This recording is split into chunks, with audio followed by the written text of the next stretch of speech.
Interlagos, 1991, estamos em Interlagos, 24 de março de 1991. É a volta 69. A arquibancada é uma massa indomável de gritos e euforia, mas tudo o que o mundo exterior sente é um ruído distante e irrelevante. Lá dentro, no cockpit, há apenas o silêncio branco da dor pura. Ayrton Senna da Silva está vencendo seu primeiro grande prêmio do Brasil, mas ele não está correndo, ele está sendo executado. O Williams de Patrese está a pouco mais de 3 segundos. A McLaren, uma máquina que deveria ser a extensão perfeita de sua vontade, tornou-se um inimigo íntimo. O câmbio travou na 6ª marcha. Ele perdeu a embreagem. Os braços de Senna, aqueles braços que pareciam feitos de aço, calibrados para a cirurgia da velocidade, estão falhando. A vibração do motor é um martelo que quebra seus ossos do ombro. A cada curva, ele tem que puxar a alavanca do câmbio com uma força sobre-humana, sabendo que ela não irá se mover. É uma súplica física que não será atendida. Se ele não consegue reduzir, ele tem que controlar 750 cavalos de potência na 6ª marcha em curvas de 2ª e 3ª.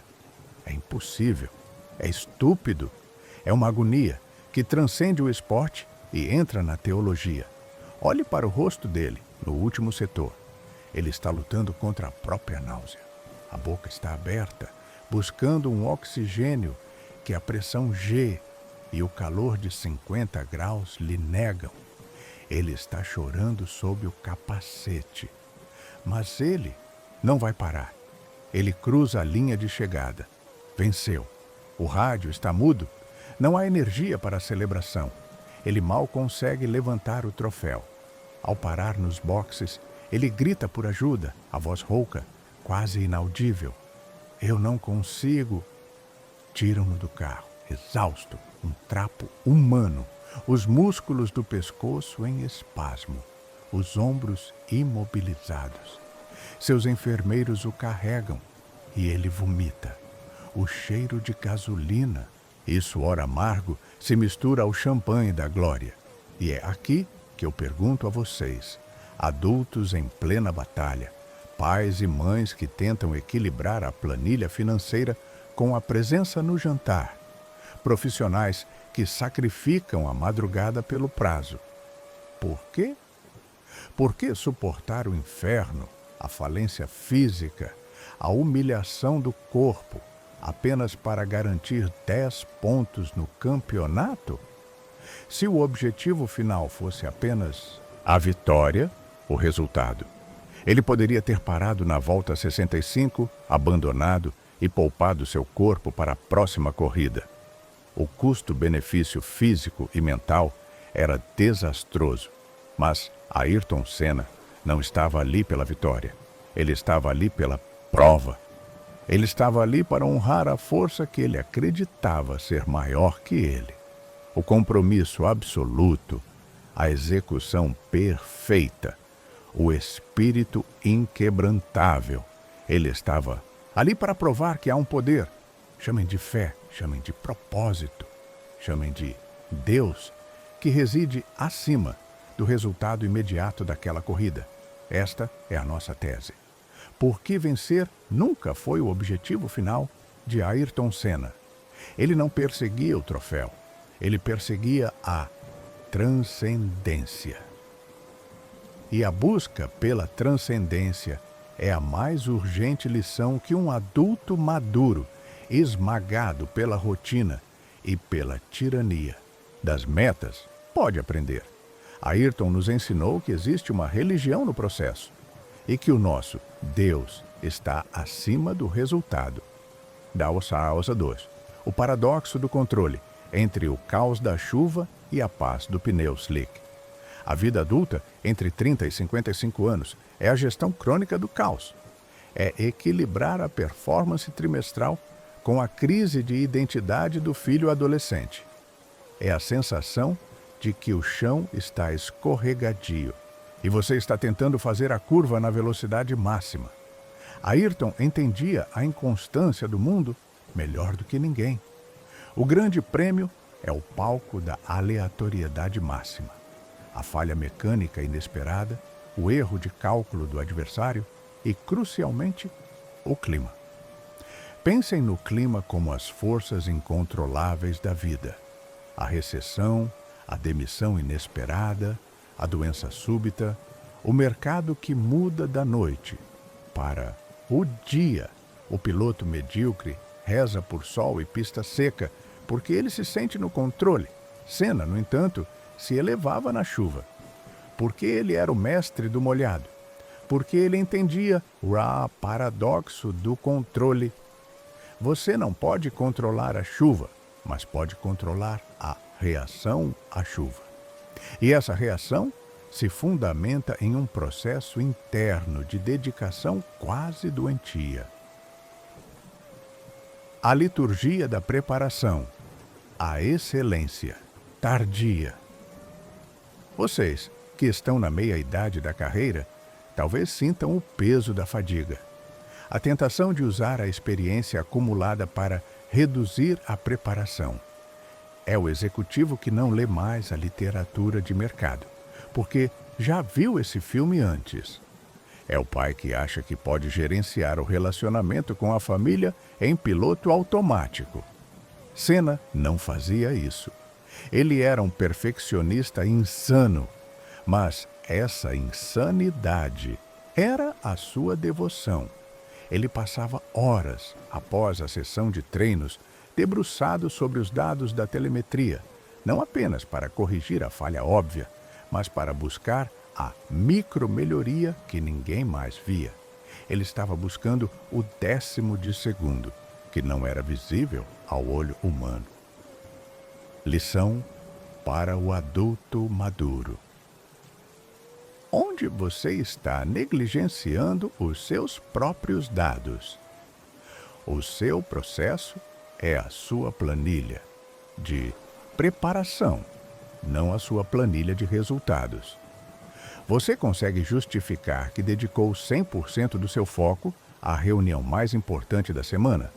Ou você estava mentalmente respondendo a um e-mail urgente? Você está presente com seus filhos na qualidade ou apenas na quantidade? A diferença entre o 10º de segundo de Senna e o minuto de presença plena em casa é a mesma. Para Senna, a preparação não era um fardo, era a comunhão. Era o único lugar onde ele podia encontrar o Deus interno, a integridade da sua performance, antes de confrontar o caos externo. Quando a chuva caía em Donington Park, em 1993, e ele ultrapassou 4 carros na primeira volta, ele não estava contando com a sorte. Ele estava executando o roteiro que ele havia escrito com sangue, suor e telemetria. Ele sabia exatamente onde a tração iria falhar e, por isso, ele estava lá antes que ela falhasse. Ele não estava reagindo à chuva. Ele estava antecipando a chuva. Ele havia se tornado o clima. Se você está esperando a tempestade da crise para começar a se preparar, você já perdeu a corrida. Olha, Deus acima do resultado. Exige que a sua devoção ao processo seja inabalável, mesmo quando o resultado parece incerto ou distante. O Reis, o cântico da morte, a busca pelo limite visceral, há uma linha tênue, quase invisível, entre a excelência e a autodestruição. Senna vivia nesta fronteira. Ele a chamava de o limite. Para a maioria de nós, o limite é o ponto onde o estresse se torna insuportável, onde a responsabilidade se torna paralisante. Paramos, recuamos. Senna, ao contrário, buscava ativamente este lugar. Ele queria dançar com o perigo, não por vaidade, mas por clareza. O limite é o único lugar onde a verdade absoluta se revela. É o lugar onde a máquina e o homem se fundem e onde o ego cede espaço ao ser. Rabban Hash, Mônaco, 1988. A queda do ego. Esta é, talvez, a história mais crucial para quem está no auge do sucesso e sente a pressão de se manter lá. 1988. Mônaco. Senna está em um nível de performance que a humanidade jamais testemunhou. Ele está 1,5 segundo mais rápido que Alain Prost, o melhor piloto da época. Ele está em transe. Ele descreveu essa volta de classificação como um estado alterado de consciência. Ele disse que estava pilotando por instinto puro, que ele não estava mais pensando. Ele sentia que tinha saído do próprio corpo. Ele disse: de repente, eu percebi que estava pilotando de uma maneira diferente. O carro estava mais rápido que nunca e eu percebi que não estava dirigindo mais conscientemente. Eu estava em outra dimensão, onde o carro era uma extensão do meu corpo e estava indo além do limite. Foi assustador, mas era o auge. Aqui está a armadilha do sucesso. Quando o processo se torna tão perfeito que você acredita que você é a fonte da perfeição. Quando o ego infla e confunde a graça com a onipotência. Na volta de liderança, na chicane após o túnel, ele cometeu um erro bobo, inaceitável para ele. Bateu. Destruiu o carro. O resultado, a vitória garantida, foi jogado no lixo. O que ele fez? Em vez de retornar aos boxes, ele saiu do carro, pulou o muro e foi para o seu apartamento, trancando-se por horas, em silêncio absoluto. Ele não estava bravo com o resultado. Ele estava horrorizado com a causa da falha. Ele percebeu que havia se afastado da devoção humilde ao processo e tinha caído na arrogância da performance divina. Ele buscou o limite e foi punido por tentar ultrapassá-lo com o ego. Lição para o adulto maduro. Muitos de vocês bateram em Mônaco, talvez não em um carro de corrida, mas em uma sociedade falida, em um casamento que você negligenciou por excesso de trabalho, ou em uma saúde que você ignorou por excesso de sucesso. Quando você está voando alto, a tentação é acreditar que a sua magia é inesgotável. Você para de checar os parafusos. Você confia que a sua reputação cobrirá sua preguiça. O acidente de Mônaco, 88, foi a punição divina que o resgatou. Ele o ensinou que a excelência não é um estado de onipotência, mas um estado de vigilância perpétua. Você tem que honrar o dom, mas nunca reivindicá-lo como seu. O Deus acima do resultado. Nos lembra que, mesmo no auge, o processo exige humildade. O resultado é a prova de um bom trabalho, mas não a razão para o trabalho. A razão é a busca contínua, imperfeita e dolorosa da sua própria melhoria. 4. A gestão do tempo e o legado. O reconhecimento da finitude.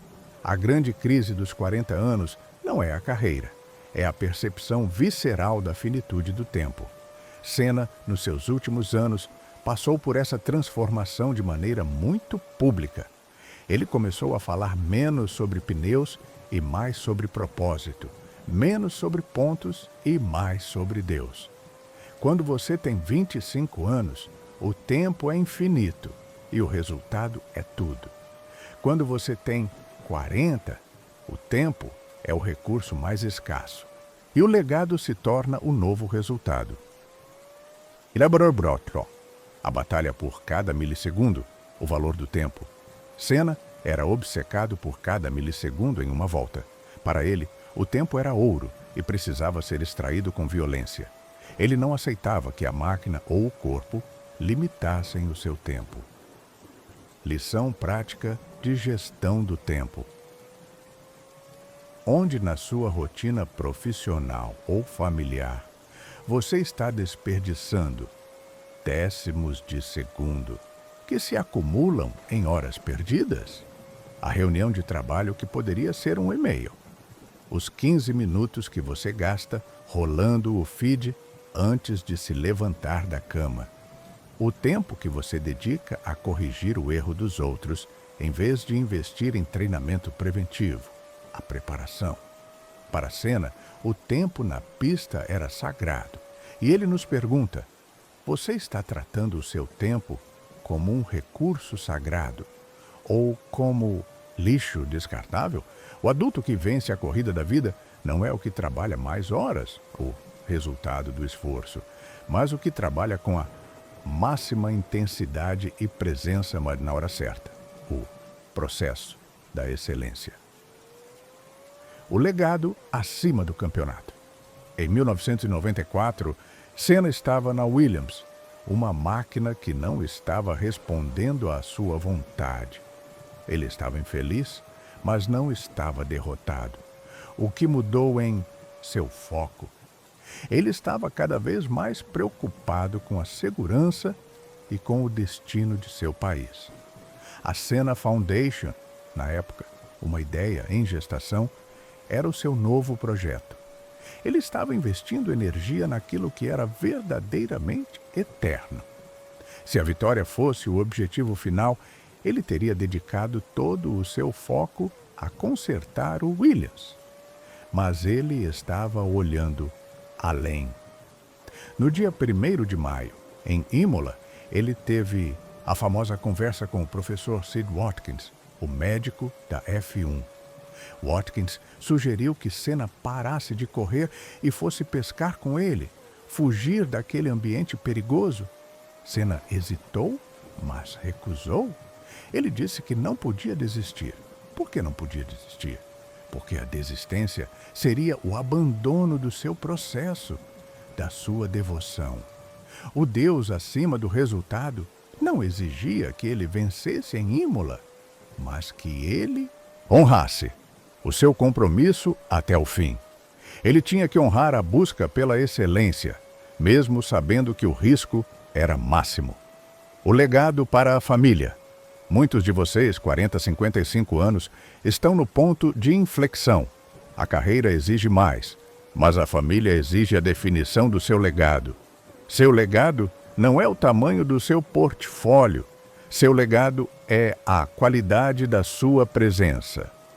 É a intensidade com que você investe o tempo que lhe resta. O Ayrton Senna, que buscou a segurança da pista, que investiu na juventude brasileira, estava buscando uma vitória com propósito. A vitória sem propósito é vazia. O resultado vazio é como o champanhe que evapora. O processo vivido com propósito é a rocha que sustenta o seu nome. Fé, a religião do processo. Deus acima do resultado. Voltamos ao nosso ponto inicial. Por que Senna fazia o que fazia? Por que a dor em Interlagos? Por que a vigilância em Mônaco? Por que a busca por segurança em 94? Porque o objetivo não era apenas ser o melhor piloto, mas ser o melhor Ayrton Senna possível naquele momento. O resultado é a métrica externa, dada pelo mundo. O processo é a métrica interna, dada pela sua consciência. Kubler-Ross, a tirania da meta. A sociedade moderna vive sob a tirania da meta. Estamos viciados em resultados rápidos. Emagrecer 10 quilos em um mês, dobrar o faturamento em um trimestre, resolver a crise familiar com uma viagem. Senna nos mostra a falácia disso. O objetivo de vida de um adulto não pode ser apenas a próxima promoção ou a aposentadoria. Estes são resultados. Eles são voláteis. O seu objetivo deve ser a qualidade da sua ação. Quando Senna estava no carro, ele não pensava: preciso vencer esta corrida para conseguir o campeonato. Ele pensava: preciso executar esta curva no limite da perfeição, com todo o foco da minha alma. O resultado, a vitória, era uma consequência inevitável da execução perfeita do processo, o foco total. O sentido da sua devoção. O que é o seu Deus acima do resultado? 1. Integridade acima da conveniência. Senna nunca traiu sua preparação para a facilidade. Você está sendo 100% íntegro em seu trabalho e em sua casa, mesmo quando ninguém está vendo? 2. Presença acima da distração. Ele não tinha celular no cockpit. O foco era total. Onde você está permitindo que a distração roube os seus momentos de alta performance, seja no escritório ou com a sua família. 3. A perseguição do próprio limite. Você está apenas cumprindo o mínimo exigido ou você está ativamente buscando onde está o seu limite e tentando expandi-lo com humildade e vigor? Se você está vivendo para o resultado, você está fadado à frustração, porque o resultado depende de variáveis externas. Você pode perder uma corrida devido a um pneu furado, um concorrente desonesto ou uma crise política. Mas o processo, a qualidade do seu esforço, a pureza da sua intenção, a sua devoção, isso é seu. Isso é inegociável. Essa é a verdadeira filosofia de Ayrton Senna, o homem que transformou o automobilismo em uma religião. Ele nos deu a prova física de que, quando você coloca a excelência do seu processo e a pureza da sua alma, o seu Deus, acima da simples contagem de pontos, o resultado. Você não apenas vence mais frequentemente, mas também atinge algo muito mais raro e precioso: a paz do guerreiro. 6. Encerramento, o eterno retorno. Senna parava, fechava os olhos e respirava fundo antes de entrar no carro. Não era apenas um ritual, era a reafirmação de um voto. Ele não estava pedindo a Deus que o fizesse vencer. Ele estava pedindo a Deus que lhe desse a força maior para ser o veículo de sua própria perfeição.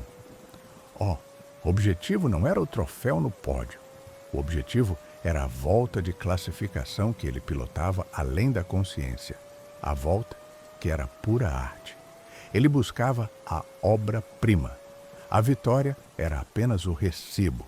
Para vocês que buscam o seu próprio campeonato na vida, parem de medir o sucesso pelo que o mundo lhes dá. Comecem a medir pelo que vocês entregam. Honrem a preparação. Honrem a presença. Honrem o processo. Quando a vida for Interlagos 1991 e o seu corpo estiver falhando sob a pressão da sexta marcha travada, o que o fará seguir em frente não será a esperança de um resultado. Será o compromisso visceral com o Deus que você colocou acima de tudo. Sua integridade, seu propósito, sua eterna busca pelo limite. A vitória pode ser roubada. O processo é eterno. Honre o processo. O resto virá.